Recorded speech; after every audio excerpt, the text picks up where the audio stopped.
Hi guys, now you are log in Anubhav academy. हमारी series quick revision with previous year questions में आप सभी का स्वागत है।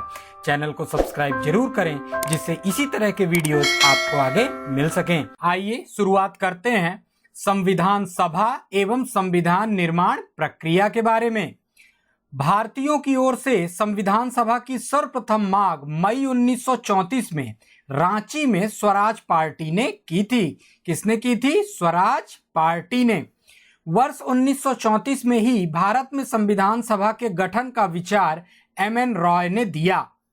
भारतीय राष्ट्रीय कांग्रेस के स्तर पर पहली बार वर्ष 1934 में संविधान निर्माण के लिए आधिकारिक रूप से संविधान सभा की मांग की गई। एक निर्वाचित संविधान सभा द्वारा भारत के संविधान का निर्माण करने का प्रस्ताव सर्वप्रथम वर्ष 1942 में क्रिप्स मिशन द्वारा किया गया था। इसको ध्यान रखेंगे दोस्तों, क्रिप्स मिशन द्वारा 1942 में किया गया था। कैबिनेट मिशन योजना 1946 द्वारा भारतीय संविधान सभा का प्रतिनिधिक निर्वाचन के आधार पर गठन किया गया था। कैबिनेट मिशन की रिपोर्ट के अनुसार संविधान सभा निर्वाचित होनी थी और प्रांतों का प्रतिनिधित्व जनसंख्या के आधार पर होना था। इसके तहत मोटे तौर पर प्रति 10 लाख व्यक्तियों पर एक प्रतिनिधि के निर्वाचन की व्यवस्था प्रस्तावित थी। संविधान सभा की कुल सदस्य संख्या 389 निर्धारित थी। इनमें से 296 सीटें ब्रिटिश भारत को तथा 93 सीटें देसी रियासतों को आवंटित की जानी थी। ब्रिटिश भारत को आवंटित 296 सीटों में से 292 सदस्यों का चयन 11 गवर्नरों के प्रांतों और 4 का चयन मुख्य आयुक्तों के प्रांतों प्रत्येक में से एक से किया जाना था। देसी रियासतों के प्रतिनिधियों का चयन रियासतों के प्रमुखों द्वारा किया जाना था। संविधान सभा के लिए चुनाव जुलाई-अगस्त 1946 में संपन्न हुआ। 296 सीटों ब्रिटिश भारत को आवंटित जो थी 296 सीटें, उनमें से कांग्रेस को 208, मुस्लिम लीग को 73 तथा छोटे समूह व स्वतंत्र सदस्यों को 15 सीटें मिली। ध्यान रखेंगे, कांग्रेस को 208, मुस्लिम को 73, मुस्लिम लीग को कितने में से? 296 सीटों में से। देसी रियासतों ने संविधान सभा में भाग नहीं लिया। संविधान सभा अप्रत्यक्ष निर्वाचन का परिणाम थी।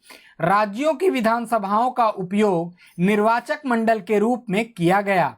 यह निर्वाचन वयस्क मताधिकार पर आधारित नहीं था। 1935 के अधिनियम के अनुसार मताधिकार कर, शिक्षा एवं संपत्ति के आधार पर सीमित था। 20 नवंबर 1946 को वायसराय ने निर्वाचित प्रतिनिधियों को आमंत्रित किया कि वे 9 दिसंबर 1946 को संविधान सभा की पहली बैठक में उपस्थित हों। 9 दिसंबर 1946 को सभा की पहली बैठक में कुल 207 सदस्यों ने हिस्सा लिया। इसको ध्यान रखेंगे दोस्तों, 9 दिसंबर 1946 को संविधान सभा की पहली बैठक हुई थी जिसमें 207 सदस्यों ने भाग लिया था।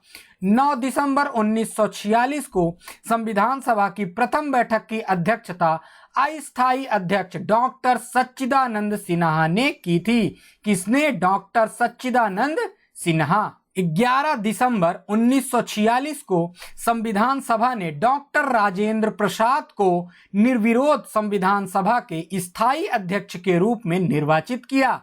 स्थायी पहले अध्यक्ष कौन थे? डॉक्टर राजेंद्र प्रसाद। 11 दिसंबर 1946। भारतीय संविधान के निर्माण में संविधान सभा को 2 वर्ष 11 माह एवं 18 दिन का समय लगा। कितना? 2 वर्ष 11 माह एवं 18 दिन का समय लगा। इसके लिए कुल 11 अधिवेशन, कुल अवधि 165 दिन लगे। 11वें अधिवेशन के अंतिम दिन 26 नवंबर 1949 को संविधान को अंगीकृत किया गया था। कब किया गया अंगीकृत संविधान को? 26 नवंबर 1949 को। इन 11 अधिवेशनों के अतिरिक्त संविधान सभा पुनः 24 जनवरी 1950 को समवेत हुई, जब सदस्यों द्वारा भारत के संविधान पर हस्ताक्षर किए गए थे। भारतीय संविधान के निर्माण के समय बेनेगिल नरसिंह राव अर्थात बी.एन. राव को संवैधानिक सलाहकार नियुक्त किया गया था। दोस्तों इसको ध्यान रखेंगे, बार बार परीक्षा में पूछा जाता है। संवैधानिक सलाहकार किसे नियुक्त किया गया था? BN राव को। 26 नवंबर 1949 को भारत के लोगों द्वारा संविधान को अंगीकृत, अधिनियमित और आत्मार्पित किया गया। 26 नवंबर 1949 को संविधान पूर्ण रूप से 26 जनवरी 1950 को लागू हुआ। पूर्ण रूप से कब लागू हुआ? 26 जनवरी 1950 को। संविधान सभा में कुल महिलाओं की संख्या 15 थी। उनके नाम इस प्रकार हैं। पहली विजयलक्ष्मी पंडित, राजकुमारी अमृत कौर, सरोजनी नायडू, सुचेता कृपलानी, पूर्णिमा बनर्जी, लीला रॉय, जी दुर्गा बाई, हंसा मेहता, कमला चौधरी, रेणुका रॉय, मालती चौधरी, दक्षयानी वेलायुधन, बेगम एजाज रसूल, एनी मस्करीनी और अम्मू स्वामीनाथन। ये 15 महिलाएं जो संविधान सभा में थीं। ग्रेनेविल ऑस्टिन ने कहा था संविधान सभा कांग्रेस थी और कांग्रेस भारत। ये ध्यान रखेंगे, ये बार बार पूछा जाता है। ग्रेनेविल ऑस्टिन का कथन था कि संविधान सभा कांग्रेस थी और कांग्रेस भारत। 2 सितंबर 1946 को अंतरिम सरकार का गठन किया गया। इसमें मुस्लिम लीग के सदस्य शामिल नहीं हुए, हालांकि उनके शामिल होने के लिए विकल्प खुला रखा गया था। अंततः 26 अक्टूबर 1946 को जब सरकार का पुनर्गठन किया गया, तब मुस्लिम लीग के 5 प्रतिनिधियों को कैबिनेट में शामिल किया गया। दोस्तों हम जो भी पढ़ते हैं वो स्क्रीन में सामने लिखा हुआ है। अगर आपको सुनने में या समझने में कोई भी समस्या हो रही हो तो आप वीडियो को पॉज करें और स्वयं उसको एक बार पढ़ें। तो दोस्तों चैनल को सब्सक्राइब जरूर करें, जिससे इसी तरह के वीडियो हम आगे आपको दे सकें। और इसी वीडियो से रिलेटेड क्वेश्चंस जो एग्जाम में आए हुए हैं, इसके अगले वीडियो में हम आपको देंगे। नमस्कार दोस्तों।